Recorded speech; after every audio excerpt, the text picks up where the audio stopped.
ഈ വാർത്താ പകലിലെ പ്രധാന റിപ്പോർട്ടുകളുമായി വാർത്താമഴ ആരംഭിക്കുന്നു. ഞാൻ S Vijayakumar. Kochi city police dance ഓഫിന്റെ ലഹരി പരിശോധനയ്ക്കിടെ നടൻ ഷൈൻ ടോം ചാക്കോ ഹോട്ടൽ ജനാലയിലൂടെ ചാടി അതിസാഹസികമായി ഇറങ്ങിയോടി. ഇന്നലെ രാത്രിയായിരുന്നു സംഭവം. ഷൈൻ ഹോട്ടലിൽ നിന്ന് പുറത്തു കടക്കുന്ന ദൃശ്യങ്ങൾ 24 ലഭിച്ചു. സിനിമാ രംഗങ്ങളെ വെല്ലുന്ന പ്രകടനമായിരുന്നു പോലീസ് പരിശോധനയ്ക്കിടെ താരം നടത്തിയത്. ഷൈൻ ടോം ചാക്കോയെ വിളിച്ചു വരുത്തി ചോദ്യം ചെയ്യുമെന്ന് പോലീസ് അറിയിച്ചു.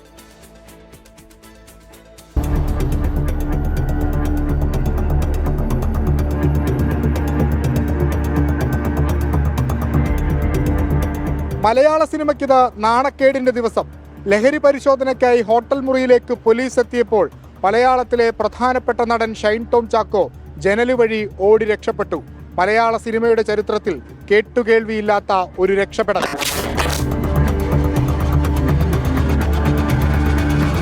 കോമഡി ആക്ഷൻ സിനിമകളെ വെല്ലുന്ന നാടകീയതയാണ് ഇന്നലെ PGS വേദാന്ത ഹോട്ടലിൽ നടന്നത്. കഴിഞ്ഞ 5 ദിവസമായി ഷൈൻ ടോം ചാക്കോയെ നിരീക്ഷിച്ചു വരികയായിരുന്നു കൊച്ചി ഡാൻസ് ഓഫ്. ഇന്നലെ രാവിലെ 5:30 ഷൈൻ ഈ ഹോട്ടലിൽ മുറിയെടുത്തത്.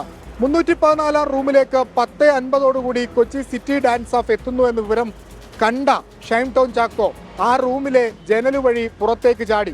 3-ാം നിലയിലായിരുന്നു റൂം. 3-ാം നിലയിൽ നിന്ന് 2-ാം നിലയിലുള്ള സ്വിമ്മിംഗ് പൂളിന്റെ സൈഡിലേക്ക് ചാടുന്നു. അവിടെ ഉണ്ടായിരുന്ന ഷീറ്റ് അടക്കം ഒടിഞ്ഞു പോകുന്നു. പിന്നീട് അവിടെ നിന്ന് റിസപ്ഷൻ വഴി പുറത്തേക്ക് ഓടുന്ന CCTV ദൃശ്യങ്ങളാണ് പുറത്തു വന്നത്. ഷൈൻ ടോം ചാക്കോക്കൊപ്പം 2 സുഹൃത്തുക്കളും ഉണ്ടായിരുന്നു. പാലക്കാട് സ്വദേശിയുടെ മൊഴി പോലീസ് രേഖപ്പെടുത്തി. ഷൈൻ ടോം ചാക്കോ എടുത്ത മുറിയിൽ ലഹരി ഉപയോഗമുണ്ട് എന്നറിഞ്ഞ വിവരത്തിന്റെ അടിസ്ഥാനത്തിലായിരുന്നു ഡാൻസ് ഓഫ് പരിശോധന. അങ്ങോട്ടേക്ക് ഡാൻസ് ഓഫ് എത്തിയപ്പോൾ ഷൈൻ ഓടിക്കളഞ്ഞെങ്കിലും സുഹൃത്ത് ആ മുറിയിലുണ്ടായിരുന്നു. സുഹൃത്തിനെ വിശദമായി പരിശോധിച്ചു. പക്ഷേ രാസലഹരി സാന്നിധ്യം കണ്ടെത്താനായില്ല. എന്നാൽ പോലീസ് സംശയിക്കുന്നത് ഷൈന്റെ പക്കൽ ലഹരി വസ്തുക്കൾ ഉണ്ടായിരുന്നെന്നും ഇത് മറക്കുന്നതിനു വേണ്ടി ഷൈൻ ഓടി രക്ഷപ്പെട്ടുവെന്നാണ്. ഈ പശ്ചാത്തലത്തിലാണ് ഷൈൻ ടോം ചാക്കോയെ വിളിച്ചു വരുത്തി ചോദ്യം ചെയ്യാൻ പോലീസ് തീരുമാനിച്ചിരിക്കുന്നത്.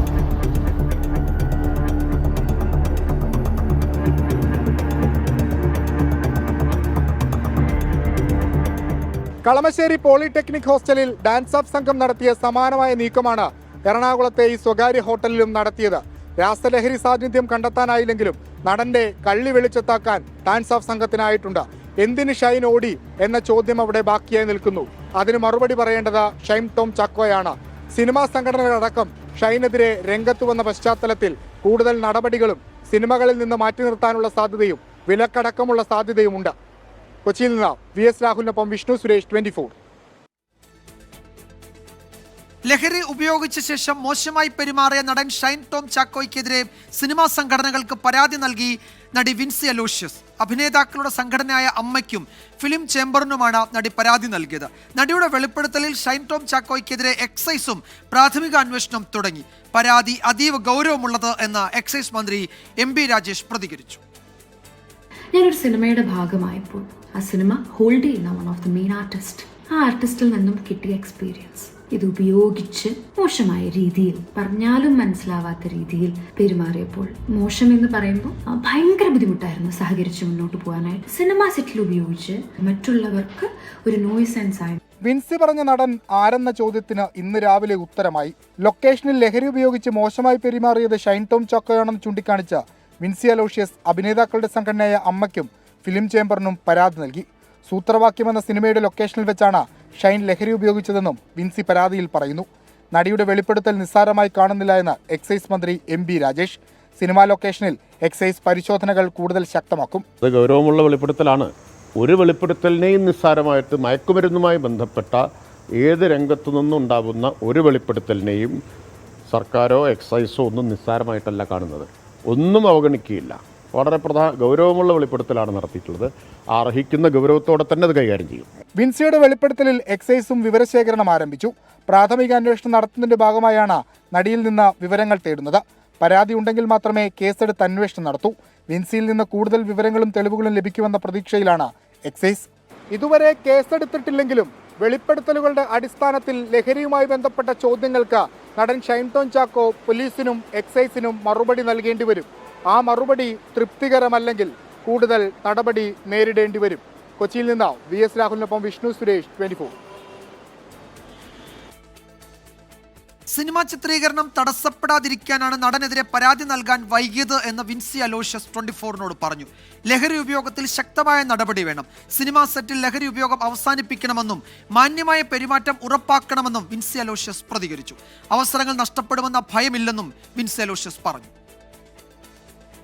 എൻ്റെ ഒരു അഭിപ്രായത്തിൽ ഈ ഒരു വ്യക്തിയെ പേര് പറഞ്ഞിട്ടോ ഈ വ്യക്തിയെ ആൾക്കാർക്ക് മുന്നിൽ ഇട്ട് കൊടുത്തിട്ടോ എനിക്ക് ഒന്നും ആവണ്ട. അല്ലെങ്കിൽ എനിക്ക് സിനിമ സെറ്റിൽ ഈ ഉപയോഗവും മാന്യമായ പെരുമാറ്റവും നിർബന്ധമാവണം. അതൊരു മിനിമം അല്ലേ? മിനിമം ആണെന്ന് വെച്ചാൽ നമുക്ക് മാന്യമായി ജോലി ചെയ്യാൻ പറ്റുക. എനിക്കെൻ്റെ ബുദ്ധിമുട്ട് അയാളെ ഓർത്തിട്ടല്ല, അല്ലെങ്കിൽ ഇറങ്ങാനിരിക്കുന്ന കുറേ സിനിമകളുണ്ട്, അതിനെ ബാധിക്കും എന്നുള്ളത് എനിക്ക് വ്യക്തമാണ്.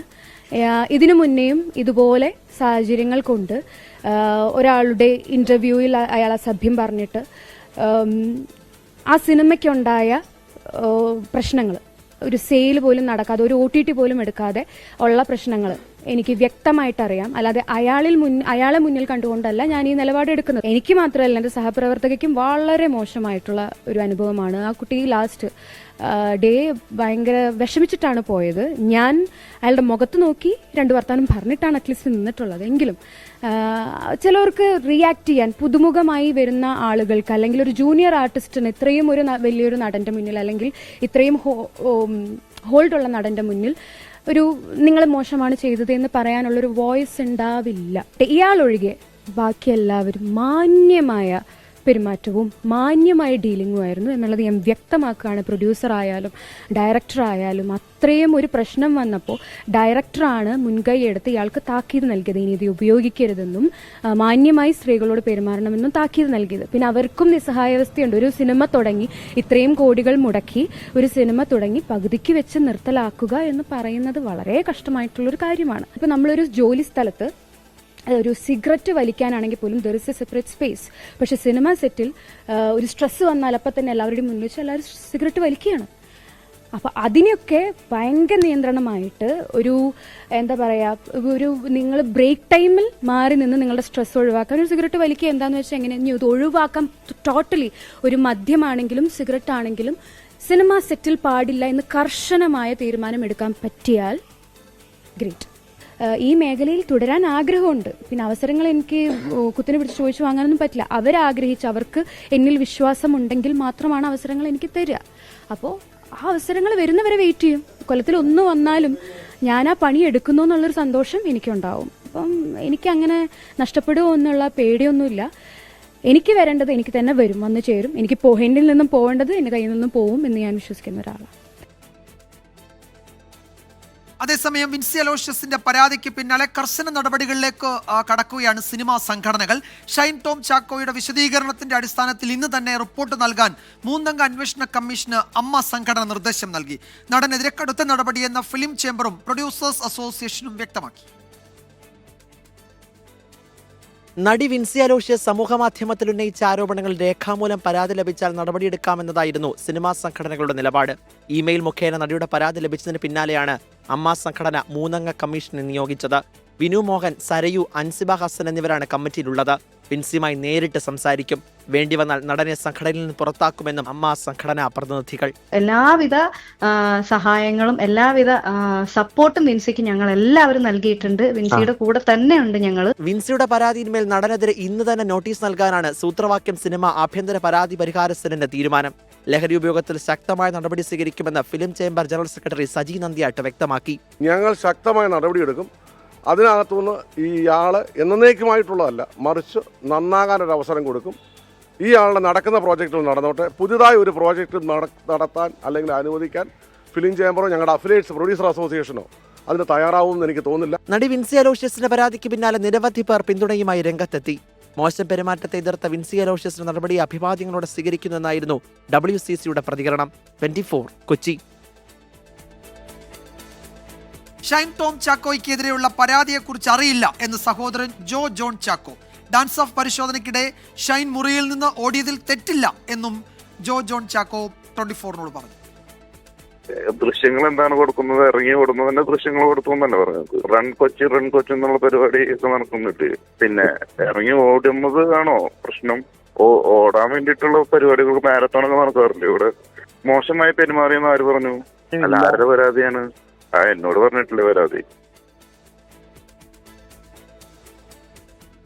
ഇപ്പോൾ നടി വിൻസി അലോഷ്യസ് മാധ്യമങ്ങളെ കാണുന്നുണ്ട്. മോണിറ്ററിംഗ് ICയുടെ മോണിറ്ററിങ്ങിലേക്കും പിന്നെ പ്രൊഡ്യൂസർ അസോസിയേഷനിലോട്ടും and the same time to AMMA, ഇവിടേക്കാണ് പരാതികൾ പോയിട്ടുള്ളത്. ഈ പരാതികൾ പോയത് ഞാൻ അറിഞ്ഞിടത്തോളം അമ്മയും പ്രൊഡ്യൂസർ അസോസിയേഷനും അല്ല എന്നൊക്കെ പറയുന്നു. എനിക്കറിയില്ല എങ്ങനെയാണ് പുറത്ത് വന്നതെങ്കിലും ആരാണ് പുറത്തു വിട്ടതെങ്കിലും ഏറ്റവും വലിയ എന്താ പറയുക വിശ്വാസമില്ലായ്മയാണ് നിങ്ങൾ കാണിച്ചിരിക്കുന്നത്. നമ്മളിപ്പോൾ ഇത് പറയുമല്ലോ, ഇതിനെ പേടിച്ച് എന്താ പറയുക ഇല്ലം ചുടും അല്ലെങ്കിൽ എന്താ പന്തളത്തിൽ എന്തോ കയറുന്നൊക്കെ പറയുമല്ലോ, അതാണ് എരിചട്ടിയിൽ നിന്ന് വെറുചട്ടിയിലോട്ട്, അതാണ് അവസ്ഥ ഉണ്ടായത്. അതായത് ഞാൻ മര്യാദയ്ക്ക് എൻ്റെ നിലപാടും എടുത്ത് എനിക്ക് പറയാനുള്ളത് മാത്രം പറഞ്ഞ് മുന്നോട്ട് പോയാൽ മതിയായിരുന്നു എന്നുള്ളൊരു കാര്യമാണ് എനിക്ക് തോന്നുന്നത്. കാരണം ഒരു പരാതി നൽകിയാൽ ആ വ്യക്തിയുടെ പേരും മാധ്യമത്തിലോട്ടും, ഞാൻ നിങ്ങളെ മുൻനിർത്തിക്കൊണ്ടാണ് പറയുന്നത്, മാധ്യമത്തിലോട്ടും പൊതുസമൂഹത്തിലോട്ടും ആ വ്യക്തിയുടെ പേര് പോയാൽ ഒന്നാമത് ആ വ്യക്തിയെ നിങ്ങൾ ശരിയാക്കിയെടുക്കും എന്നതിനപ്പുറം ആ സിനിമയുടെ ഒരു ഭാവിയുണ്ട്. എന്നെ നല്ല രീതിയിൽ ട്രീറ്റ് ചെയ്ത സിനിമ, അല്ലെങ്കിൽ അദ്ദേഹത്തെ വെച്ച് മുന്നോട്ട് പോയിക്കൊണ്ടിരിക്കുന്ന സിനിമ, ഓൺഗോയിങ് സിനിമ, പ്രൊഡ്യൂസേഴ്സ്, ഇവരുടെയൊക്കെ ബാധിക്കും. ഊഹിക്കേണ്ടവർ ഊഹിച്ചോ, നിങ്ങൾക്ക് ഊഹിക്കാനുണ്ടെങ്കിൽ ഊഹിച്ചോ, ആരാന്ന് വെച്ചാൽ ഊഹിച്ചോ. പക്ഷേ വ്യക്തമായ പേര് പറയുമ്പോൾ അത് പൊതുസമൂഹത്തിന് കൃത്യമായി മനസ്സിലാവുമ്പോൾ ആ പേര് വെച്ചുണ്ടാകുന്ന സിനിമകളെ അത് ബാധിക്കുമോ? ഇതിലൊന്നും നിഷ്കളങ്കരായ കുറേ അല്ലെങ്കിൽ നിസ്സഹായരായ കുറേ സിനിമാക്കാരെ അത് ബാധിക്കും എന്നുള്ളത് കൊണ്ടാണ് ഞാൻ അത് വ്യക്തമായി ആ പേര് പുറത്തോട്ട് വിടരുത് എന്ന് ഞാൻ പറഞ്ഞത്. ആൻഡ് ആ പേര് പുറത്തു വിടുമ്പോൾ തന്നെ ഇതിന് ചുക്കാൻ പിടിക്കുന്ന പ്രൊഡ്യൂസർ അസോസിയേഷനും അമ്മയും അതുപോലെ ഞാൻ കംപ്ലൈൻറ്റ് കൊടുത്ത ഫിലിം ചേംബറും എത്രത്തോളമാണ് സിനിമയുടെ ഈ ഒരു അവസ്ഥയെ മനസ്സിലാക്കിയിട്ടുള്ളത് എന്നുള്ളത് എനിക്ക് എൻ്റെ ബോധം പോലും ഈ ലീക്കാക്കിയവർക്ക് അല്ലെങ്കിൽ ഇതിനെപ്പറ്റി പരാമർശിച്ചവർക്ക് ഒരു സിനിമയിൽ 5 വർഷമായിട്ട് നിൽക്കുന്ന എൻ്റെ ബോധം പോലും അവർക്കില്ലേ എന്നുള്ളതാണ് എനിക്ക് ചോദിക്കാനുള്ളൂ. ശരിയാണ്, ഇങ്ങനൊരു കുറ്റകരമായിട്ടുള്ള ഒരു വ്യക്തിയെ പൊതുസമൂഹത്തിലോട്ട് വലിച്ചിറക്കാൻ എളുപ്പമാണ്, പൊതുസമൂഹത്തിൻ്റെ എന്താ പറയുക അവരറിയേണ്ടതാണ്. പക്ഷേ ഈ കുറച്ച് വേറെയും നിങ്ങൾ ആരും ചിന്തിക്കാത്ത തരത്തിൽ അല്ലെങ്കിൽ നിങ്ങൾക്ക് ആർക്കും മനസ്സിലാവാത്ത കുറേ ആളുകളുടെ ജീവിതം ഇയാളെ വെച്ചുകൊണ്ട് എടുത്ത സിനിമയിലുണ്ട്. അവരെ നമ്മൾ പരിഗണിക്കണം. അത് പരിഗണിക്കാതെ ചെയ്ത ഒരു മോശം നിലപാടായിപ്പോയി. ഇതാരാണോ ലീക്ക് ചെയ്തത് അവരുടെ പിന്നാലെ ഞാൻ പോകാൻ പോകുന്നില്ല. പക്ഷെ ആരാണോ ലീക്ക് ചെയ്യുന്നത് അതിന് എന്താ നമ്മളൊക്കെ പച്ചയ്ക്ക് വേറെ ഒരു വേർഡ് വെച്ച് പറയും, മോശമായിപ്പോയി. അത്രയും എനിക്കിപ്പോൾ ഇത് മീഡിയാസിൻ്റെ മുന്നിൽ പറയാൻ തോന്നുന്നില്ല. അത്രയും മോശമായിപ്പോയി അവരെ കാണിച്ച പ്രവൃത്തി, ആ ലീക്ക് ചെയ്തത്, അതിൻ്റെ സ്വകാര്യത നഷ്ടപ്പെടുത്തിയത് വളരെ മോശമായിപ്പോയി. ഉറപ്പായിട്ടും നഷ്ടപ്പെടില്ലേ? എന്നെ ഈ കാണുന്ന ഈ ആളുകൾക്കും അല്ലെങ്കിൽ നിങ്ങൾ പറ നഷ്ടപ്പെടില്ലേ? തീർച്ചയായും നഷ്ടപ്പെടും. അത്രയും വിശ്വസിച്ച് പരാതി നൽകാൻ ഒരു തരത്തിലുള്ള ഒരു മൈൻഡ് സെറ്റും ഇല്ലാതെ എൻ്റെ നിലപാടിൽ ഞാൻ ഉറച്ചു നിന്ന് ഞാൻ സ്വയമേ ഒരു തീരുമാനമെടുത്ത് ആരെയും ഉപദ്രവിക്കാതെ മുന്നോട്ട് പോവാം എന്നുള്ളൊരു തീരുമാനമായിരുന്നു. ഇതിപ്പോൾ ഞാൻ ഒരു തുറന്നു പറച്ചില്ല ആർക്കും ഒരു സിനിമയുടെ പേരും പോലും പറയാതെ ഇപ്പം ഞാൻ അറിഞ്ഞുകൊണ്ട് ഞാൻ നൽകിയ പരാതി ആ സിനിമകളെയൊക്കെ ബാധിക്കത്തില്ലേ? അതെൻ്റെ ഒരു കൺസിഡറേഷൻ അല്ലേ, എനിക്ക് അവരോടുള്ളൊരു കൺസിഡറേഷൻ. ഞാൻ വർക്ക് ചെയ്യുന്നൊരു സിനിമയിൽ ആ പ്രൊഡ്യൂസേഴ്സിനെയും ആ ടെക്നീഷ്യൻസിനും ഒക്കെ ഇയാളുടെ പേര് പുറത്തു വരുമ്പോൾ ഇയാൾക്കൊരു നെഗറ്റിവിറ്റി വരുമ്പോൾ ഈ പറയുന്ന സിനിമകളെയൊക്കെ അത് ബാധിക്കും, വളരെ മോശമായി ബാധിക്കും. ഒരു OTT ഉണ്ടാവും അതെടുക്കാനായിട്ട്? ഇല്ല. എത്ര നല്ല സിനിമയാണെങ്കിലും ഇന്ന ആൾ അഭിനയിച്ച സിനിമയാണെങ്കിൽ OTT ഉണ്ടാകത്തില്ല. അതുപോലെ ഒരു ചാനൽ എടുക്കത്തില്ല. കാരണം ഒരു ഡ്രഗ് യൂസ് ചെയ്യുന്ന ഒരാൾ അഭിനയിച്ച സിനിമകൾ ഏത് ചാനലെടുക്കും? ഒരു ചാനലും എടുക്കാനുണ്ടാവില്ല. ഇത്രയും ഞാൻ ചിന്തിക്കുന്ന അത്രയും ബോധം ഇവർക്കൊക്കെ ഒന്നുമില്ലേ എന്നാണ് ഞാൻ ചോദിക്കുന്നത്. എല്ലാ സംഘടനയും ഞാൻ അടിച്ചപേക്ഷ പുറത്തുവിട്ടവർ തീർച്ചയായും പരാതിയുടെ ഉള്ളടക്കം, അതിലെ പേര് വിവരങ്ങൾ പുറത്തു വന്നതിൽ വലിയ ചർച്ചയായതിലുള്ള അതൃപ്തിയാണ് വിൻസി അലോഷ്യസ് ഈ ഘട്ടത്തിൽ പങ്കുവയ്ക്കുന്നത്. ആ പരാതിയുടെ ഒരു സ്വകാര്യതയുണ്ടായിരുന്നു, അത് സംരക്ഷിക്കപ്പെട്ടില്ല. വർക്ക് ചെയ്ത സിനിമയെ അത് പ്രതികൂലമായി ബാധിക്കും. അത് ഈ പരാതി പുറത്തുവിട്ട സംഘടനകൾ, സിനിമാ സംഘടനകൾക്ക് നൽകിയ പരാതിയാണ്. അവിടെ നിന്ന് അത് പുറത്തു വന്നിട്ടുണ്ടാകുമെന്നാണ് അവർ സംശയിക്കുന്നത്. അതിൽ ഉള്ള അതൃപ്തി അത് രഹസ്യമായി വെക്കണമെന്ന അവരുടെ നിർദ്ദേശം അത് ലംഘിക്കപ്പെട്ടുവെന്നാണ് വിൻസി അലോഷ്യസ് പറയുന്നത്. ഷൈൻ ടോം ചാക്കോയ്ക്കെതിരായ പരാതിയിൽ എക്സൈസ് പോലീസ് വകുപ്പുകളോട് റിപ്പോർട്ട് തേടുമെന്ന വനിതാ കമ്മീഷൻ അധ്യക്ഷ പി സതീദേവി. നിലവിൽ വിൻസി അലോഷ്യസിന്റെ പരാതി കമ്മീഷന് ലഭിച്ചിട്ടില്ല. തൊഴിലിടങ്ങളിലെ ഇത്തരം പ്രവണതകൾക്കെതിരെ സ്ത്രീകൾ പരാതി നൽകുന്നത് അഭിനന്ദനാർഹമാണെന്നും പി സതീദേവി പറഞ്ഞു. തൊഴിലിടങ്ങളിൽ ആത്മാഭിമാനത്തോടെ ജോലി ചെയ്യാനുള്ള അവകാശം തങ്ങൾക്കുണ്ട് എന്ന് തിരിച്ചറിയാൻ ആ മേഖലയിൽ ജോലി ചെയ്യുന്ന സഹോദരിമാർ തയ്യാറാവുന്നു എന്നുള്ളതും ബന്ധപ്പെട്ട സംവിധാനങ്ങൾക്ക് മുമ്പാകെ പരാതി പറയാനുള്ള ആർജവം കാണിക്കുന്നു എന്നുള്ളത് തീർച്ചയായും ഒരു അഭിമാനകരമായിട്ടുള്ള കാര്യമാണ്. വനിതാ കമ്മീഷൻ്റെ മുമ്പാകെ പരാതി ലഭ്യമായിട്ടില്ല ഇതുവരെ. ഞാൻ അന്വേഷിച്ചപ്പോൾ ഈ കാര്യം സംബന്ധിച്ച് ബന്ധപ്പെട്ട വകുപ്പിൽ നിന്ന്, എക്സൈസ് വകുപ്പിൽ നിന്നും അതുപോലെ തന്നെ പോലീസ് വകുപ്പിൽ നിന്നും ഇത് സംബന്ധിച്ച് ഞങ്ങൾ റിപ്പോർട്ട് ആവശ്യപ്പെടും. ഇന്നത്തെ മറ്റു ചില പ്രധാന റിപ്പോർട്ടുകളിലേക്ക് കൂടി വാർത്താ മഴ കടക്കുകയാണ്. ക്രിസ്ത്യൻ മിഷണറി ഗ്രഹാം സ്റ്റെയിൻസിനെയും കുടുംബത്തെയും ചുട്ടുകൊന്ന കേസിലെ പ്രതിയെ ജയിലിൽ നിന്ന് വിട്ടയച്ച ഒഡീഷ സർക്കാർ. പ്രതികളിൽ ഒരാളായ മഹേന്ദ്ര ഹെബ്രാമിയെയാണ് വിട്ടയച്ചത്. നല്ല നടപ്പിന്റെ പേരിലാണ് ശിക്ഷയിൽ ഇളവ് നൽകിയിരിക്കുന്നത്. 1999 ജനുവരി 22-നാണ് ഗ്രഹാം സ്റ്റെയിൻസിനെയും 2 മക്കളെയും തീവച്ച് കൊലപ്പെടുത്തിയത്. ബൽറാം നെടുങ്ങാടി വിവരങ്ങൾ നൽകും ഡൽഹിയിൽ നിന്ന്. ബൽറാം, ഈ പ്രധാന പ്രതികളിൽ ഒരാളെ ജയിൽ മോചിതനാക്കാൻ എന്ത് കാരണമാണ് ഇപ്പോൾ ഒഡീഷ സർക്കാർ പറയുന്നത്? ഇയാൾ എത്ര നാൾ ഇതിനോടകം ശിക്ഷ അനുഭവിച്ചിട്ടുണ്ട്?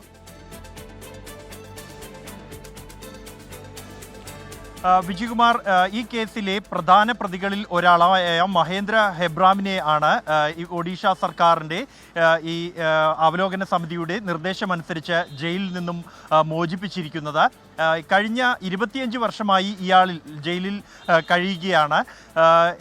പ്രധാനമായും ഇയാളുടെ നല്ല നടപ്പ് ചൂണ്ടിക്കാണിച്ചുകൊണ്ടാണ് ഇത്തരത്തിൽ ഒഡീഷ സംസ്ഥാന ശിക്ഷാ അവലോകന ബോർഡ് ഇയാളെ ജയിൽ മോചിതനാക്കാം എന്ന ശുപാർശ കിയോഞ്ചർ ജയിൽ അധികൃതർക്ക് നൽകുകയും ഇതനുസരിച്ച് ജയിൽ അധികൃതർ ഇയാളെ മോചിപ്പിക്കുകയും ചെയ്തിരിക്കുന്നത്. ഓസ്ട്രേലിയൻ മിഷണറി ഗ്രഹാം സ്റ്റെയിൻസിനെയും പ്രായപൂർത്തിയാകാത്ത 2 മക്കളെയും വാനിൽ വെച്ച് തീ കൊളുത്തി കൊലപ്പെടുത്തിയ സംഭവം അന്താരാഷ്ട്ര തലത്തിൽ തന്നെ വലിയ ചർച്ചയായിരുന്നു. തുടർന്ന് വലിയ പ്രതിഷേധം ഉയർന്നിരുന്നു. തുടർന്നാണ് ഈ കേസിൽ CBI അന്വേഷണം നടത്തുകയും 14 പ്രതികളെ ശിക്ഷിക്കപ്പെടുകയും ചെയ്തത്. ഈ 14 പ്രതികളിൽ 11 പേരെ പിന്നീട് ഒഡീഷ ഹൈക്കോടതി കുറ്റവിമുക്തരാക്കിയിരുന്നു. ബാക്കിയുള്ള 3 പേരിൽ ഒരാളാണ് ഇപ്പോൾ ജയിൽ മോചിതനായിരിക്കുന്ന മഹേന്ദ്ര ഹെബ്രാം. എന്നാൽ ഈ കേസിലെ മുഖ്യപ്രതി ദാരാ സിംഗ് ഇപ്പോഴും ഇതേ ജയിലിൽ ശിക്ഷ അനുഭവിച്ചു വരികയാണ്. വിജയകുമാർ. യെസ്, ബൽറാം നെടുങ്ങാടിയാണ് വിവരങ്ങൾ നൽകിയത്. 99 ജനുവരി 22-നായിരുന്നു ഗ്രഹാം സ്റ്റെയിൻസിനെയും 2 മക്കളെയും തീവച്ച് കൊലപ്പെടുത്തിയത്. അതിലെ പ്രധാന പ്രതികളിൽ ഒരാൾക്കാണ് ഇപ്പോൾ ഒഡീഷ സർക്കാർ നല്ല നടപ്പ് പറഞ്ഞ് ഇപ്പോൾ ജയിൽ മോചനം അനുവദിച്ചിരിക്കുന്നത്. മറ്റ് റിപ്പോർട്ടുകളിലേക്ക്. തിരുവനന്തപുരം മുതലപ്പൊഴിയിൽ പൊഴിമുറിച്ച് താൽക്കാലിക പരിഹാരം കാണാനുള്ള സർക്കാരിന്റെ നീക്കം തടഞ്ഞ് മത്സ്യത്തൊഴിലാളികൾ. ശാശ്വത പരിഹാരം ആവശ്യപ്പെട്ട് തൊഴിലാളികൾ മനുഷ്യച്ചങ്ങല തീർത്തതോടെ ഉദ്യോഗസ്ഥരും പോലീസും പിന്മാറി. തലസ്ഥാനത്തിരുന്ന് യോഗം നടത്തുന്നത് അവസാനിപ്പിച്ച് മന്ത്രി സജി ചെറിയാൻ നേരിട്ടെത്തി ചർച്ച നടത്തണമെന്നാണ് മത്സ്യത്തൊഴിലാളികളുടെ ആവശ്യം. പൊഴിമുറിക്കാനായി ഉദ്യോഗസ്ഥരെത്തിയാൽ തടയുമെന്നത് മുതലപ്പൊഴിയിലെ മനുഷ്യരുടെ ഉറച്ച തീരുമാനമായിരുന്നു. ഉദ്യോഗസ്ഥരെത്തിയതിന് പിന്നാലെ മുതലപ്പൊഴിയിൽ സാക്ഷ്യം വഹിച്ചത് നാടകീയ രംഗങ്ങൾക്ക്. ഇന്നു മുതൽ പൊഴിമുറിക്കൽ. ഡ്രഡ്ജർ കൂടുതൽ സമയം പ്രവർത്തിപ്പിക്കാൻ കൂടുതൽ ഓപ്പറേറ്റർമാരുടെ സേവനം ലഭ്യമാക്കും. ഒരു ഡ്രഡ്ജർ കൂടി അടിയന്തരമായി എത്തിക്കും. 2 ലോങ് ബൂം എക്സ്കവേറ്ററുകളുടെ കൂടി സേവനം. ഇതൊക്കെയായിരുന്നു ഇന്നലെ മന്ത്രി സജി ചെറിയാനുമായുള്ള ചർച്ചയിലെ ഉറപ്പുകൾ. പൊഴിമുറിക്കാൻ ഉദ്യോഗസ്ഥർ എത്തും മുൻപ് മണൽപ്പുറത്ത് മത്സ്യത്തൊഴിലാളികൾ വള്ളം നിരത്തി.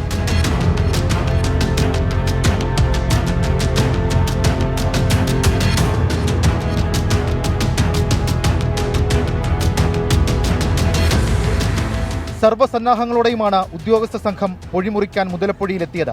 സുരക്ഷ ഒരുക്കാൻ കാക്കിപ്പടയും ഉണ്ടായിരുന്നു. എന്നാൽ പ്രതിഷേധം ആർത്തിരമ്പി.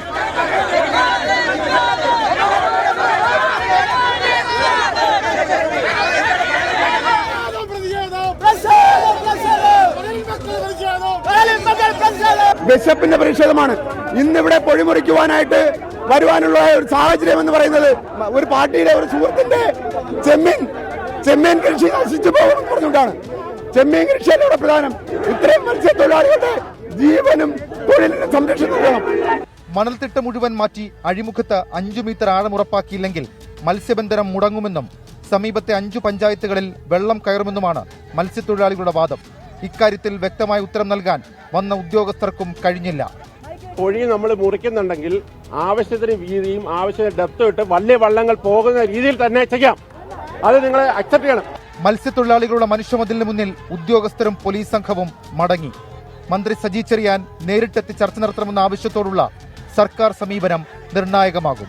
കഴിഞ്ഞ 11 വർഷത്തിനിടയിൽ ഈ പൊഴിയിൽ മുങ്ങി മരിച്ച മത്സ്യത്തൊഴിലാളികളുടെ എണ്ണം 78 മൃതദേഹം കിട്ടാനുള്ള മത്സ്യത്തൊഴിലാളികളുടെ എണ്ണവും നിരവധി. അതുകൊണ്ട് തന്നെ മുതലപ്പൊഴിയിലെ ജനങ്ങൾക്ക് വേണ്ടത് ഒരു സീസണൽ പരിഹാരമല്ല, മറിച്ച് ശാശ്വത പരിഹാരമാണ്. Team 24-നൊപ്പം Shefeed Rowther, 24 Thiruvananthapuram.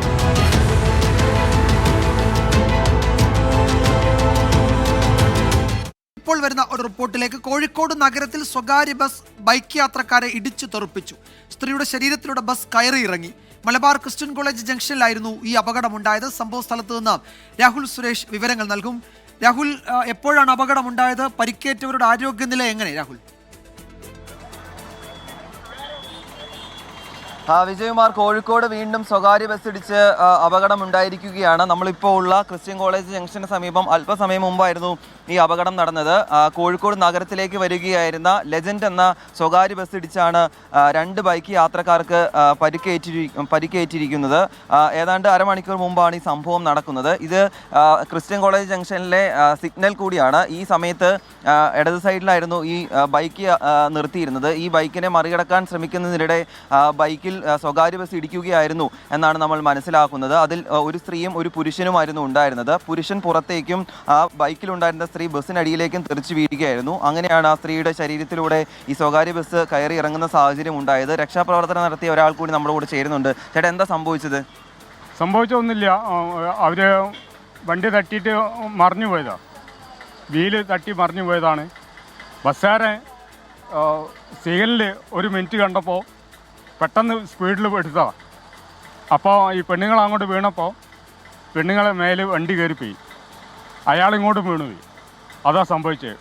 Back wheel പെണ്ണുങ്ങളെ മേലെ കയറിയിട്ട് സ്പോട്ടിലെ ആൾ മരിച്ചു. അതിനെ സംഭവിച്ചു. ഈ ഒരാൾ മരിച്ചു എന്നാണ്, പക്ഷേ അത് സ്ഥിരീകരിച്ചിട്ടില്ല. പോലീസുമായി ബന്ധപ്പെടുമ്പോൾ 2 പേരെയും ആശുപത്രിയിലേക്ക് മാറ്റിയിരിക്കുന്നു എന്നാണ് നമ്മൾ മനസ്സിലാക്കുന്നത്. ഈ ബൈക്കിലുണ്ടായിരുന്നത് കുണ്ടുപറമ്പ് സ്വദേശികളാണെന്നുള്ള പ്രാഥമികമായ വിവരമാണ് പോലീസിൽ നിന്ന് ലഭ്യമാകുന്നത്. KL 11 BC 6447 എന്ന വാഹനത്തിൽ സഞ്ചരിച്ചിരുന്ന 2 പേരാണ് അപകടത്തിൽപ്പെട്ടിട്ടുള്ളത്. ഇതിൽ സ്ത്രീയുടെ നില അതീവ ഗുരുതരമാണ്. അതോടൊപ്പം പുരുഷനും പരിക്കേറ്റിട്ടുണ്ട്. 2 പേർ ഇപ്പോൾ കോഴിക്കോട് ബീച്ച് ആശുപത്രിയിലാണ് ഉള്ളത്. അല്പസമയത്തിനുള്ളിൽ ഈ അപകടവുമായി ബന്ധപ്പെട്ട കൂടുതൽ വിവരങ്ങൾ ലഭ്യമാവുമെന്ന് നമ്മൾ പ്രതീക്ഷിക്കുന്നു. ഈ സംഭവത്തിന് പിന്നാലെ ഈ ബസ്സിനുണ്ടായിരുന്ന ബസ് ഡ്രൈവർ ഓടി രക്ഷപ്പെടുകയും ചെയ്തു. Vijayakumar. Yes, Malabar Christian College ജംഗ്ഷനിലായിരുന്നു അല്പസമയം മുമ്പ് ഈ അപകടമുണ്ടായത്. അപകടത്തിന് ശേഷം സ്വകാര്യ ബസ് ഡ്രൈവർ ഓടി രക്ഷപ്പെട്ടു. പരിക്കേറ്റ 2 പേരുടെ നില ഗുരുതരമാണ്. അതിൽ ഒരാളുടെ നില, അതിൽ ഒരു സ്ത്രീയുണ്ട്, അവരുടെ നില ഗുരുതരമാണ്. അവരുടെ ശരീരത്തിലൂടെ വാഹനം കയറി ഇറങ്ങിയെന്നാണ് ദൃക്സാക്ഷികൾ പറയുന്നത്. രാഹുൽ സുരേഷാണ് വിവരങ്ങൾ നൽകിയത്. ലോട്ടറി ക്ഷേമനിധി ബോർഡിൽ ക്ലർക്ക് കെ സംഗീത് നടത്തിയത് ഗുരുതര സാമ്പത്തിക തട്ടിപ്പുകളെന്ന് കണ്ടെത്തൽ. ക്ഷേമനിധിയിലേക്ക് വന്ന 40-ലധികം ചെക്കുകൾ പണമാക്കി മാറ്റി 1 കോടിയോളം രൂപ തട്ടിയെടുത്തു എന്നാണ് കണ്ടെത്തൽ. സംഭവത്തിൽ മുഖം നോക്കാതെ നടപടിയെടുക്കുമെന്ന് ചെയർമാൻ TB സുബൈർ പറഞ്ഞു. 24 എക്സ്ക്ലൂസീവ് അജീഷ് ജയകുമാറാണ് വിശദാംശങ്ങളുമായി ചേരുന്നത്. അജീഷ്, നേരത്തെ ഈ വാർത്ത നമ്മൾ നൽകിയതാണ്, അതിന്റെ തുടർച്ചയാണ് ഇപ്പോൾ വരുന്നത്. എത്ര വലിയ തട്ടിപ്പാണ് ഈ ഒരു ക്ലർക്ക് അവിടെ നടത്തിയിരിക്കുന്നത് ഇപ്പോൾ? വിജയകുമാർ, ഇയാൾ ഈ 2018-19 വർഷങ്ങളിലാണ് ഈ ലോട്ടറി വകുപ്പിന്റെ ക്ഷേമനിധി ബോർഡിൽ ജോലി ചെയ്തിരുന്നത്. അവിടെ ക്ലർക്കായിട്ടായിരുന്നു കെ സംഗീത് ജോലി ചെയ്തിരുന്നത്. ആ കാലഘട്ടത്തിൽ നടത്തിയ തട്ടിപ്പിന്റെ ഒരു വിവരം കൂടിയാണ് ഇപ്പോൾ പുറത്തു വരുന്നത്. അതായത് ഈ ക്ഷേമനിധിയുടെ അക്കൗണ്ടിലേക്ക് വന്ന ചെക്കുകൾ, അത് പല കാലങ്ങളിൽ വന്ന ചെക്കുകളാണ്. ഇയാൾ അത് നേരിട്ട് അവരുടെ ബാങ്കായ SBIയിൽ കൊണ്ട് പണമാക്കി മാറ്റി എന്നാണ് പുറത്തു വരുന്ന വിവരങ്ങൾ. അത് 40-ലധികം ചെക്കുകൾ ഇത്തരത്തിൽ മാറ്റിയിട്ടുണ്ട്. സാധാരണ ഒരു ചെക്ക് ഇങ്ങനെ ഓഫീസിൽ എത്തിക്കഴിഞ്ഞാൽ ഒരു ക്ലർക്കിനെ ഡയറക്റ്റ് അത് ബാങ്കിൽ കൊണ്ട് മാറ്റാനാകില്ല. സാധാരണ ആ ക്ലർക്കിൻ്റെ ടേബിളിലെത്തി അതിന് മുകളിൽ ആ ജൂനിയർ സൂപ്രണ്ട് ഉണ്ടാകും, അതിന് മുകളിൽ വെൽഫെയർ ഓഫീസർ അല്ലെങ്കിൽ സൂപ്പർവൈസറി ഓഫീസർ ഉണ്ടാകും. ഏറ്റവും അവസാനം CEO, അത് ഒരു IRS ഉദ്യോഗസ്ഥനോ IAS ഉദ്യോഗസ്ഥനായിരിക്കും. അങ്ങനെയാണ് അദ്ദേഹമാണ് അത് ഒപ്പിട്ടതിന് ശേഷം പിന്നീട് ബാങ്കിലാക്കി അവരുടെ അക്കൗണ്ടിലേക്ക് മാറ്റുന്നത്. പക്ഷേ ഇയാൾ എങ്ങനെയാണ് ഈ ചെക്കുകൾ നേരിട്ട് ഈ ബാങ്കിൽ കൊണ്ടുപോയി സ്വന്തം അക്കൗണ്ടിലേക്ക്, അതായത് പണമായി കൈപ്പറ്റിയത് എന്നുള്ളത് വിചിത്രമാണ്. അത് ഈ സ്ഥാപനത്തിന് പോലും അറിയില്ല. അതിന് അന്വേഷണത്തിൽ കണ്ടെത്തേണ്ടതാണ്. ഇത്തരത്തിൽ 1 കോടിയോളം രൂപ ഇങ്ങനെ ചെക്ക് മുഖാന്തരം ഇയാൾ സ്വന്തം അക്കൗണ്ടിലേക്ക് സ്വന്തമായി പണമായി കൈപ്പറ്റി എന്നാണ് ഏറ്റവും പുതിയ വിവരം. പക്ഷേ ഇയാൾ ഒറ്റയ്ക്കല്ല, കാരണം ഇയാൾക്ക് ഒറ്റയ്ക്ക് ഇതിന് സാധിക്കില്ല. ഇതിന് മുകളിൽ മേലുദ്യോഗസ്ഥരുണ്ട്. അവരൊക്കെ വെരിഫൈ ചെയ്തതിന് ശേഷമാകണം ഇത്തരത്തിലൊരു ചെക്ക് ബാങ്കിലേക്ക് പോകേണ്ടത്. സ്വാഭാവികമായിട്ട് ബാങ്കിന് പോലും സംശയം തോന്നേണ്ട ഒരു കാര്യമാണ്. കാരണം ഈ ഓഫീസിലെ ഒരു ജീവനക്കാരൻ എല്ലാ ദിവസവും അല്ലെങ്കിൽ പലപ്പോഴായി നേരിട്ട് ഈ ചെക്ക് കൊണ്ടുവന്ന് ഓഫീസിലെ ഒരു ചെക്ക് കൊണ്ടുവന്ന് പണം കൈപ്പറ്റുമ്പോൾ സ്വാഭാവികമായിട്ട് ആ ബാങ്കിലെ ജീവനക്കാർക്ക് പോലും ഒരു സംശയം തോന്നേണ്ടതാണ്. അവരുടെ മേലുദ്യോഗസ്ഥരെ അറിയിക്കേണ്ടതാണ്. പക്ഷേ ബാങ്ക് പോലും അത് ചെയ്തില്ല എന്നുള്ളതാണ് വിചിത്രം. ഇതിൽ ഏറ്റവും പ്രധാനപ്പെട്ട ഒരു കാര്യം 2019 ജൂൺ വരെയാണ് ഇയാൾ ഈ ക്ഷേമനിധി ബോർഡിലെ ഓഫീസിൽ ഉണ്ടായിരുന്നത്. അതിനുശേഷം ഇയാൾ ലോട്ടറി ഡയറക്ടറേറ്റിലേക്ക് സ്ഥലം മാറ്റം കിട്ടിപ്പോയി. ഈ ലോട്ടറി ഡയറക്ടറേറ്റിൽ ജോലി ചെയ്തിരുന്നപ്പോൾ പോലും ഈ ക്ഷേമനിധിയിൽ വന്ന ചെക്കുകൾ ഇയാളുടെ പേരിൽ പണമായി മാറിയിട്ടുണ്ട്. അപ്പോൾ സ്വാഭാവികമായിട്ടും ഇയാൾ ഒറ്റയ്ക്കല്ലെന്ന് നമുക്ക് ഊഹിക്കേണ്ടി വരും. കൂടുതൽ പേർക്ക് പങ്കുണ്ടെന്ന് അല്ലെങ്കിൽ കൂടുതൽ പേർ ഇയാൾക്ക് ഒത്താശ ചെയ്തിട്ടുണ്ടെന്ന് നമുക്ക് സംശയിക്കേണ്ടി വരും. നിലവിൽ ലോട്ടറി വകുപ്പ് ഒരു KS റാങ്കിലുള്ള ഒരു ഉദ്യോഗസ്ഥന്റെ നേതൃത്വത്തിലുള്ള ഒരു അന്വേഷണം നടത്തുന്നുണ്ട്. ഈ അന്വേഷണ റിപ്പോർട്ടിൽ ഇതിലുള്ളതെല്ലാം ഉത്തരം എന്തായാലും ക്ഷേമനിധിയിലേക്ക് വന്ന 40-ലധികം ചെക്കുകൾ പണമാക്കി അയാൾ സ്വന്തം അക്കൗണ്ടിലേക്ക് മാറ്റി 1 കോടി രൂപ അങ്ങനെ തട്ടിയെടുത്തിട്ടുണ്ടെന്നാണ് കണ്ടെത്തൽ. ഏതായാലും ഒരു ക്ലർക്ക് മാത്രമായിരിക്കില്ല ഇതിന് പിന്നിൽ, മറ്റാരെങ്കിലുമൊക്കെ ഉണ്ടാകുമെന്ന് സംശയിക്കുന്നുണ്ട്. സമഗ്രമായ അന്വേഷണം നടത്തും എന്നാണ് ഇപ്പോൾ ചെയർമാൻ അറിയിച്ചിരിക്കുന്നത്. അജീഷ് ജയകുമാറാണ് വിവരങ്ങൾ നൽകിയത്. വീണ്ടും ഫേസ്ബുക്ക് പോസ്റ്റുമായി N പ്രശാന്ത് IAS. ചീഫ് സെക്രട്ടറിയുടെ ഹിയറിംഗിൽ പറഞ്ഞ കാര്യങ്ങൾ പങ്കുവച്ചാണ് പുതിയ പോസ്റ്റ്. 6 മാസത്തിൽ തീർപ്പാക്കണമെന്ന് നിയമമുണ്ടായിട്ടും 3 വർഷമായി ഫയൽ പൂഴ്ത്തിവെച്ചു എന്ന് N പ്രശാന്ത് ആരോപിച്ചു. തടഞ്ഞുവെച്ച തന്റെ പ്രമോഷൻ ഉടൻ നൽകണമെന്നും പ്രശാന്ത് ആവശ്യപ്പെടുന്നുണ്ട്. ഓരോ ഫയലും ജീവനെടുക്കാനുള്ള അവസരമായി കാണരുത്. ഫേസ്ബുക്ക് പോസ്റ്റിന്റെ പേരിൽ വീണ്ടും ഒരു അന്വേഷണം പ്രഹസനമാണെന്നും N പ്രശാന്ത് വിമർശിക്കുന്നു.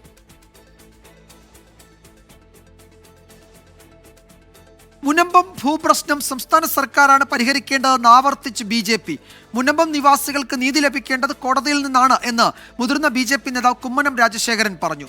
കേന്ദ്രമന്ത്രി കിരൺ റിജിജുവിന്റെ മുനമ്പം സന്ദർശനം വെളുക്കാൻ തേച്ചത് പാണ്ടായതുപോലെ എന്ന് K മുരളീധരൻ പരിഹസിച്ചു.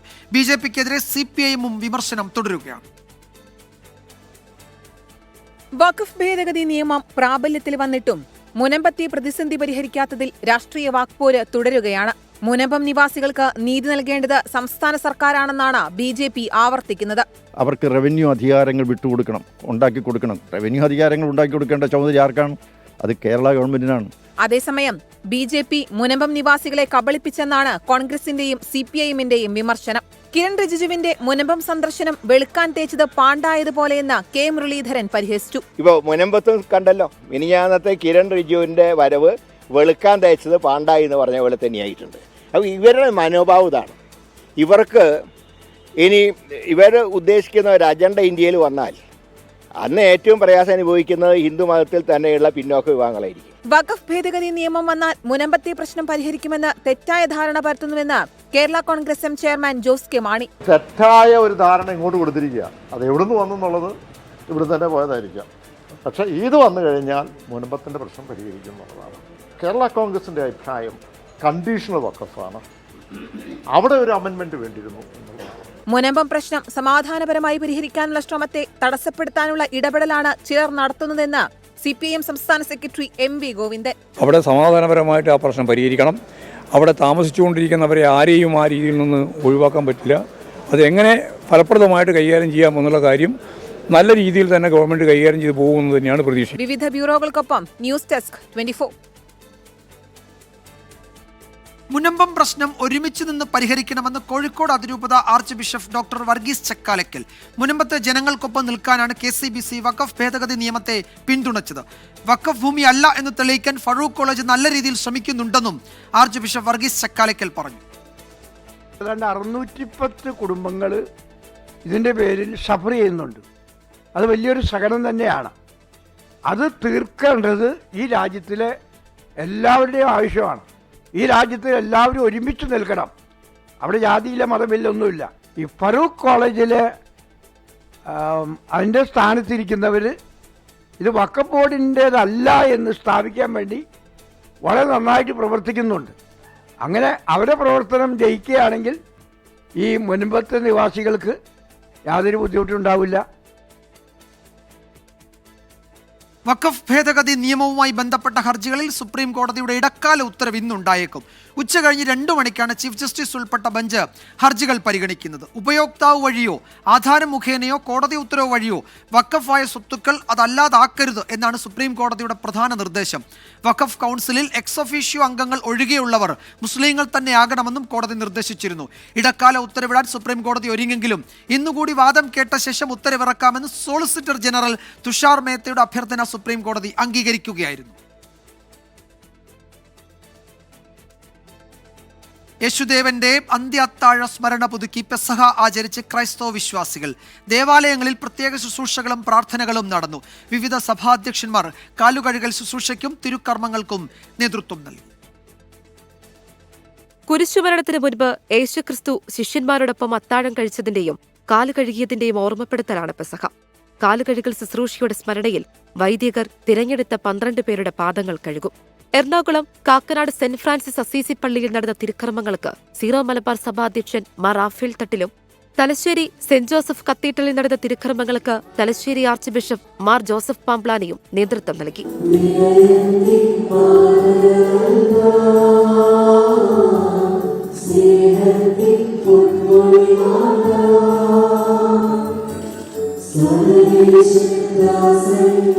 പെസഹ വ്യാഴാഴ്ച അപ്പവും വീഞ്ഞും കർത്താവ് എടുത്ത് മുറിക്കുകയും വാഴ്ത്തുകയും ചെയ്തിട്ട് അന്ന് വരെ ആരും ഒരിക്കലും പറയാത്തൊരു കാര്യം കർത്താവ് പറഞ്ഞു. ഈ മുറിക്കപ്പെടുന്ന അപ്പം എൻ്റെ ശരീരമാണ്, ഈ വാഴ്ത്തപ്പെടുന്ന വീഞ്ഞ് എൻ്റെ രക്തമാണ്. കോതമംഗലം വലിയ പള്ളിയിൽ നടക്കുന്ന കാലുകഴുകൽ ശുശ്രൂഷകൾക്ക് യാക്കോബായ സഭാധ്യക്ഷൻ ശ്രേഷ്ഠ ബസേലിയോസ് ജോസഫ് കാതോലിക്ക ബാവ മുഖ്യ കാർമ്മികത്വം വഹിക്കും. കോട്ടയം വാഴൂർ സെന്റ് പീറ്റേഴ്സ് പള്ളിയിൽ നടക്കുന്ന കാലുകഴുകൽ ശുശ്രൂഷയ്ക്ക് ഓർത്തഡോക്സ് സഭാധ്യക്ഷൻ ബസേലിയോസ് മാർത്തോമ മാത്യോസ് തൃതീയൻ കാത്തോലിക്ക ബാവ നേതൃത്വം നൽകും. എറണാകുളം സെന്റ് ഫ്രാൻസിസ് അസീസി പള്ളിയിൽ തിരുക്കർമ്മങ്ങൾക്ക് നേതൃത്വം നൽകുന്നത് വരാപ്പുഴ അതിരൂപത അധ്യക്ഷൻ ഡോക്ടർ ജോസഫ് കളത്തിപ്പറമ്പിലാണ്. തിരുവനന്തപുരം പട്ടം സെന്റ് മേരീസ് കത്തീഡ്രൽ പള്ളിയിലെ കാലുകഴുകലിനും പെസഹ ശുശ്രൂഷകൾക്കും കർദിനാൾ ബസേലിയോസ് മാർ ക്ലിമീസ് കാത്തോലിക്ക ബാവ നേതൃത്വം നൽകും. വൈകുന്നേരം ക്രൈസ്തവർ വീടുകളിൽ അപ്പം മുറിച്ച് പെസഹ ആഘോഷിക്കും. വിവിധ ബ്യൂറോകൾക്കൊപ്പം 24 കൊച്ചി. കൊല്ലം കരുനാഗപ്പള്ളിയിലെ ഗുണ്ടാ നേതാവ് ജിം സന്തോഷിനെ കൊലപ്പെടുത്തിയത് പങ്കജ് പറഞ്ഞിട്ടാണെന്ന് മുഖ്യ സൂത്രധാരൻ ആലുവ അതുലിന്റെ മൊഴി. പങ്കജിന് ജിം സന്തോഷിനോടുണ്ടായിരുന്ന വ്യക്തിവിരോധമാണ് കൊലപാതകത്തിലേക്ക് നയിച്ചത്. ആലുവ അതിലിനെ കരുനാഗപ്പള്ളിയിൽ എത്തിച്ചു. അരുൺ രാജ് വിശദാംശങ്ങളുമായി ചേരുന്നുണ്ട്. അരുൺ, ഇതിന്റെ ഈ കൊലപാതകത്തിന്റെ ഒരു ചുരുൾ അഴിഞ്ഞോ? പൂർണ്ണമായും എന്തിനായിരുന്നു അതിന്റെ ലക്ഷ്യം? ഇതിൽ ആരൊക്കെ ഉൾപ്പെട്ടിട്ടുണ്ടോ? അതിന് മുഴുവൻ വിവരങ്ങളും ഈ പ്രധാന പ്രതിയിൽ നിന്ന് അന്വേഷണ സംഘത്തിന് കിട്ടിയിട്ടുണ്ടോ ഇപ്പോൾ? വിജയകുമാർ, കൊലപാതകം കഴിഞ്ഞ് 21 ദിവസത്തിന് ശേഷമാണ് അലുവാദുലിനെ ഇന്നലെ തമിഴ്നാട് തിരുവള്ളൂരിൽ നിന്ന് ഈ കരുനാഗപ്പള്ളി പോലീസും ഡാൻസാബും ചേർന്ന് പിടികൂടുന്നത്.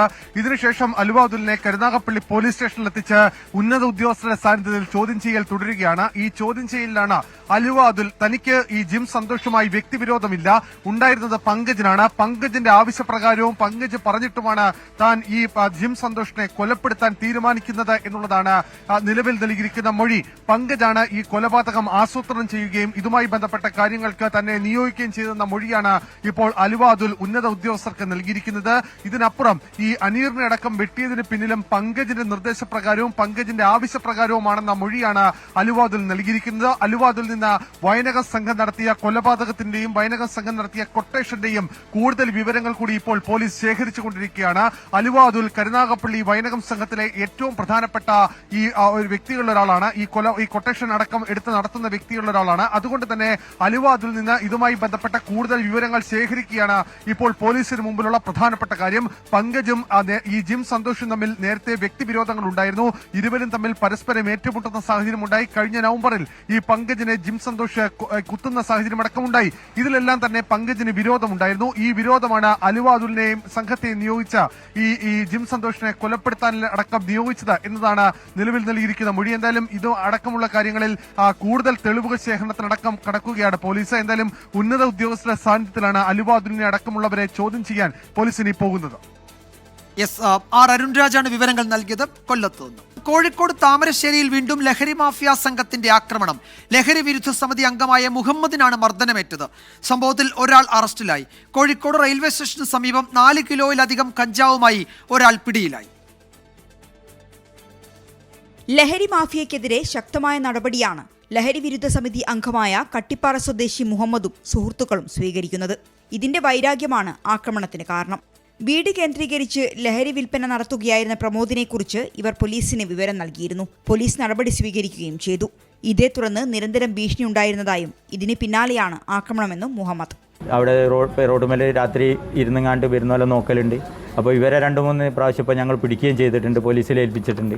അപ്പോൾ അതിൻ്റെ കാരണം കൊണ്ട് അതിൻ്റെ വൈരാഗ്യമായിട്ട് എന്നോട് ചെയ്തതാണ്. എന്നെ അടിക്കുകയും പിന്നെ കത്രി കണ്ടോരെ കയ്യിൽ അതിനോട് കുത്താൻ നോക്കിയാലും കൂടി ചെയ്തതാണ്. കല്ലെടുത്ത് കുത്തി അങ്ങനെല്ലാം കൂടി എന്നെ അടിച്ചാൽ തള്ളിയിട്ടതാണ്. സംഭവവുമായി ബന്ധപ്പെട്ട് 3 പേർക്കെതിരെ പോലീസ് കേസെടുത്തിട്ടുണ്ട്. കെ ലിജീഷ് അറസ്റ്റിലായി. ഇയാൾക്കൊപ്പം ഉണ്ടായിരുന്ന 2 പേർക്കായി പോലീസ് അന്വേഷണം തുടരുകയാണ്.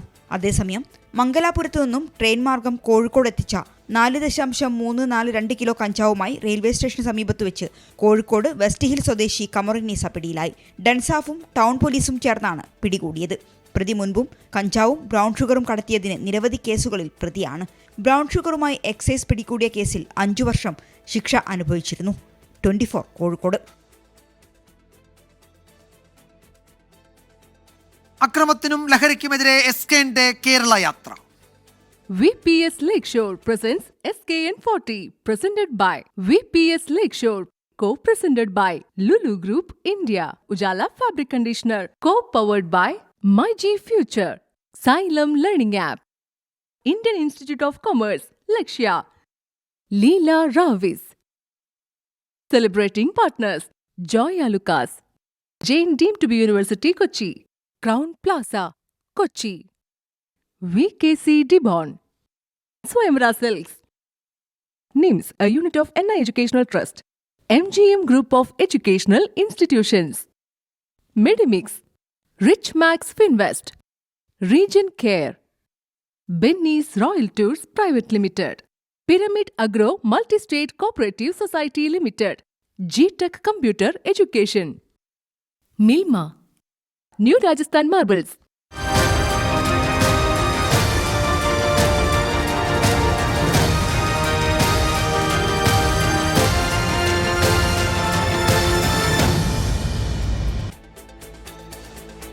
SKN40 കേരള യാത്ര കണ്ണൂരിൽ പര്യടനം തുടരുകയാണ്. തലശ്ശേരിയിൽ നിന്ന് good morning with R Sreekandan Nair ഷോയോടെയായിരുന്നു 1ാം ദിവസത്തെ യാത്രയുടെ തുടക്കം.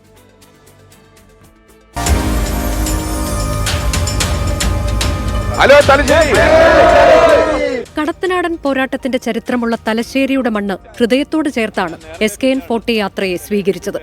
മുനിസിപ്പൽ സ്റ്റേഡിയത്തിൽ നിന്ന് ആരംഭിച്ച മോർണിംഗ് ഷോ ജനപങ്കാളിത്തം കൊണ്ട് ലഹരി വ്യാപനത്തിനെതിരെയുള്ള വിളംബരമായി.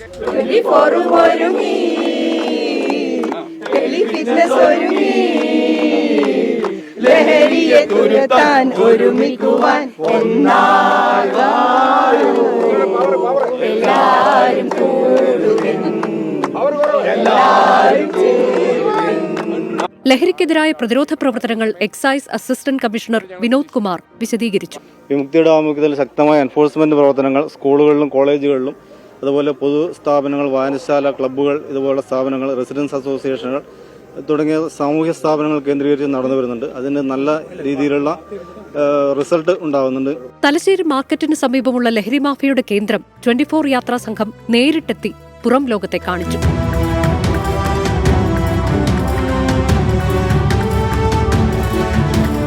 ഈ ഒരു സ്ഥലം കസ്റ്റംസ് അവർ അക്കോമഡേഷനും കാര്യങ്ങളും ചെയ്ത് കസ്റ്റംസ് ഉദ്യോഗസ്ഥന്മാരെ താമസിപ്പിക്കേണ്ട ഒരു സ്ഥലമായിട്ട് എടുത്തിട്ടതായിരുന്നു.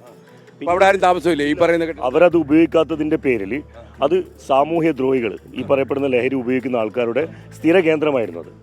ഇപ്പോൾ സ്ഥിര കേന്ദ്രമാണ്. കണ്ണൂർ ജില്ലാ പോലീസ് സൂപ്രണ്ടോട് നമുക്ക് പറയാനുള്ളത്, അങ്ങ് ഈ സ്ഥലം നീറ്റാക്കണം. കാരണം ഈ പ്രദേശമൊക്കെ ഇങ്ങനെ വേരി പിടിച്ച് കിടക്കാൻ പാടില്ല. ലഹരിക്കെതിരായ യാത്രയെ തലശ്ശേരി അതിരൂപതയും വരവേറ്റു.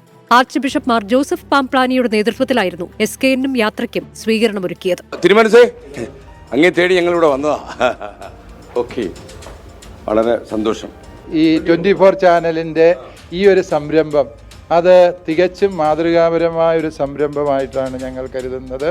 തലശ്ശേരി അതിരൂപതയുടെ മുഴുവനും പിന്തുണ ഈ ഒരു സംരംഭത്തിന് 24 ചാനലിന്റെ കൂടെ ഉണ്ട്. ഗവൺമെന്റ് ബ്രണ്ണൻ സ്കൂളിലും യാത്രയ്ക്ക് ഉജ്ജ്വല സ്വീകരണമാണ് ലഭിച്ചത്. ലഹരി വിരുദ്ധ സന്ദേശം നൽകുന്ന വിദ്യാർത്ഥികളുടെ കലാപരിപാടികളും അരങ്ങേറി.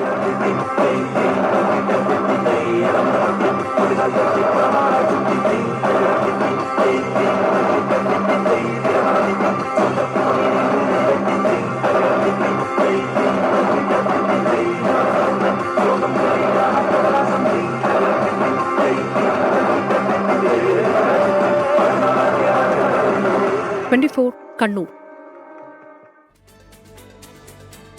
പാലക്കാട്ടെ ഹെഡ്ഗേവാർഡ് പേര് വിവാദവും തുടർ സംഘർഷങ്ങളും തണുപ്പിക്കാൻ പോലീസിന്റെ ഇടപെടൽ. സമാധാനം പുനഃസ്ഥാപിക്കാൻ ഒരുമിച്ച് നിൽക്കാമെന്ന് സർവകക്ഷി യോഗത്തിൽ രാഷ്ട്രീയ നേതാക്കൾ ഉറപ്പു നൽകി. രാഹുൽ മാങ്കൂട്ടത്തിലിനെതിരെ കൊലവിളി പ്രസംഗത്തിൽ BJP ജില്ലാ അധ്യക്ഷനടക്കമുള്ളവരെ പ്രതി ചേർത്ത് പോലീസ് കേസെടുത്തു. ഒന്നിനു പുറകെ ഒന്നായി BJPയുടെയും കോൺഗ്രസിന്റെയും പ്രതിഷേധ മാർച്ചുകൾ, അറുതിയില്ലാത്ത സംഘർഷം, തുടരെയുള്ള കൊലവിളി പ്രസംഗങ്ങൾ. ഹെഡ്ഗേവാർ വിവാദത്തിന് പിന്നാലെ പാലക്കാടുണ്ടായ പ്രശ്നങ്ങൾ തീർക്കാൻ നേരിട്ടിടപെടുകയാണ് പോലീസ്. ജില്ലാ പോലീസ് മേധാവി വിളിച്ച സർവകക്ഷി യോഗത്തിൽ പ്രശ്നങ്ങൾ ഒഴിവാക്കാമെന്ന നേതാക്കൾ നിലപാടെടുത്തു. ജനങ്ങളുടെ ഐക്യം കാത്തുസൂക്ഷിക്കുന്ന നിലയിൽ പ്രവർത്തിക്കണം. ഈ കാര്യത്തിൽ ശക്തമായ പ്രതിഷേധം CPMനുണ്ട്. അത് ഞങ്ങൾ ആ രൂപത്തിൽ, വ്യവസ്ഥാപിതമായ രൂപത്തിൽ മുനിസിപ്പൽ ഓഫീസിലേക്ക് മാർച്ച് നടത്തി ആ കാര്യങ്ങൾ ജനങ്ങളെ ബോധ്യപ്പെടുത്തും. ഒരു കാരണവശാലും ശരിയല്ലാത്ത കാര്യങ്ങൾ അനുവദിക്കുന്ന പ്രശ്നമില്ല. രാഹുൽ മാങ്കൂട്ടത്തിൽ MLAക്കെതിരായ BJPയുടെ കൊലവിളി പ്രസംഗത്തിൽ പോലീസ് കേസെടുത്തു. BJP ജില്ലാ പ്രസിഡന്റ് പ്രശാന്ത് ശിവൻ, ജില്ലാ ജനറൽ സെക്രട്ടറി ഓമനക്കുട്ടൻ എന്നിവരെ പ്രതിയാക്കിയാണ് കേസ്. കൊലവിളി പ്രസംഗം നടത്തിയിട്ടില്ലെന്ന പ്രശാന്ത് ശിവൻ. ജനങ്ങൾക്കിടയിൽ സിമ്പതി പിടിച്ചു പറ്റുന്നതിന് വേണ്ടിയിട്ടുള്ള ഇരവാദം ഇറക്കുന്ന ഒരു തേർഡ് റേറ്റ് പൊളിറ്റിക്സ് ആണ് MLA രാഹുൽ മാങ്കൂട്ടത്തിലും കോൺഗ്രസ് പാർട്ടിയുടെ നേതാക്കന്മാരും നടത്തുന്നത്. ഇന്നലെ നടന്ന സംഘർഷങ്ങളിൽ BJP കോൺഗ്രസ് നേതാക്കളെ പ്രതിയാക്കിയും പോലീസ് കേസെടുത്തിരുന്നു. 24 പാലക്കാട്. ഇപ്പോൾ വരുന്ന ഒരു പ്രധാന റിപ്പോർട്ടിലേക്ക്. മുനമ്പം വിഷയത്തിൽ ഇടപെട്ട് മുഖ്യമന്ത്രി ബിഷപ്പുമാരെ ചർച്ചയ്ക്ക് വിളിച്ചു. KV തോമസ് വഴിയാണ് മുഖ്യമന്ത്രിയുടെ ഇടപെടൽ. മുഖ്യമന്ത്രിയുമായി ചർച്ച നടത്തുമെന്ന് കോഴിക്കോട് അതിരൂപത archbishop doctor Varghese Chakkalakkal പറഞ്ഞു. ഷഹദ് റഹ്മാൻ വിവരങ്ങൾ നൽകും കോഴിക്കോട്ട് നിന്ന്. ഷഹദ്, എപ്പോഴാണ് ചർച്ച നടക്കുക?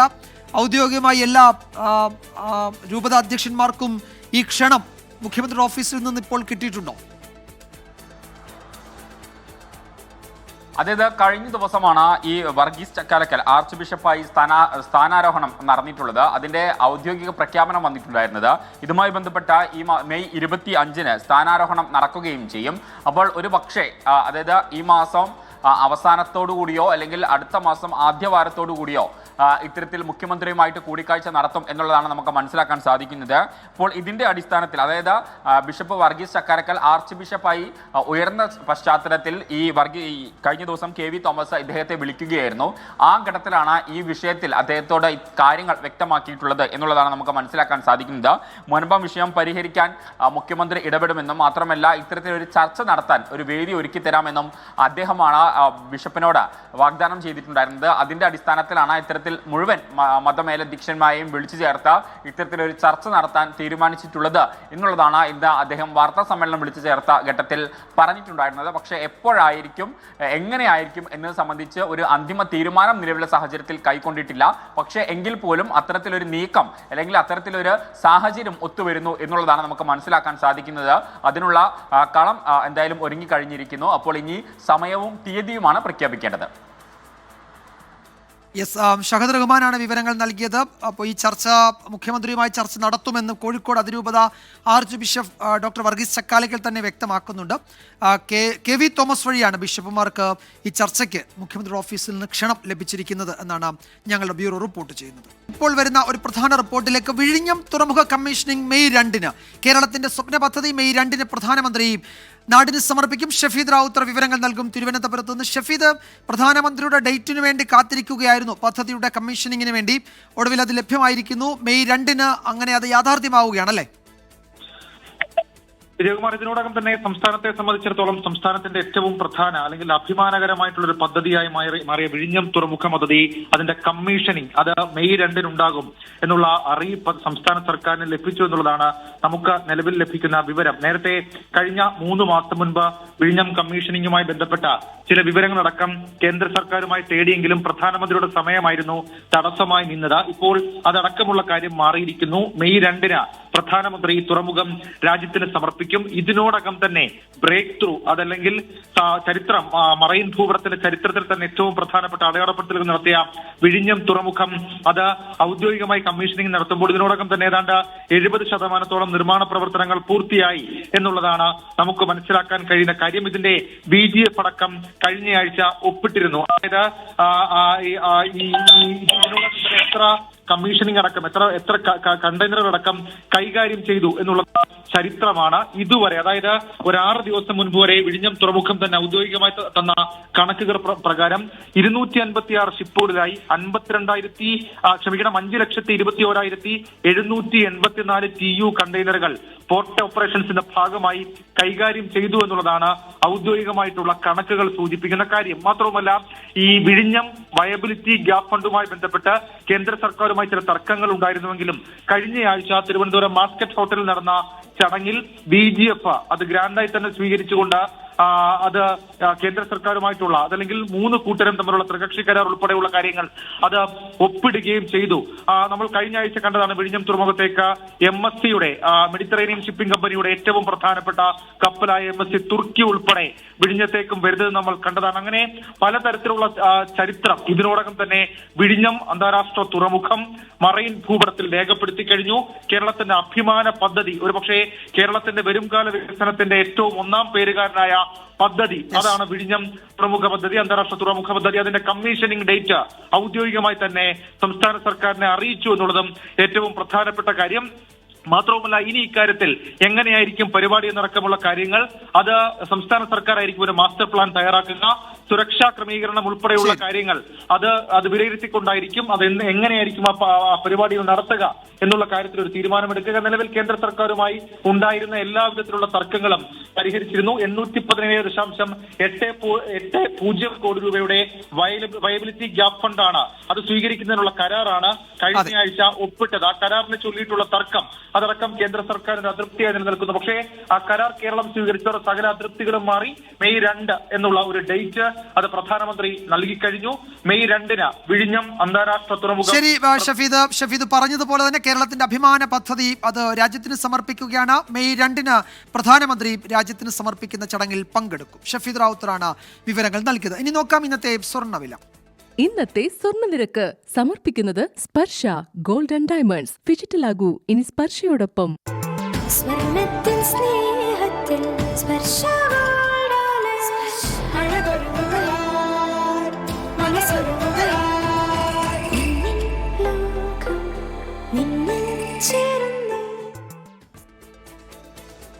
വിശദമായ കാലാവസ്ഥ റിപ്പോർട്ട്.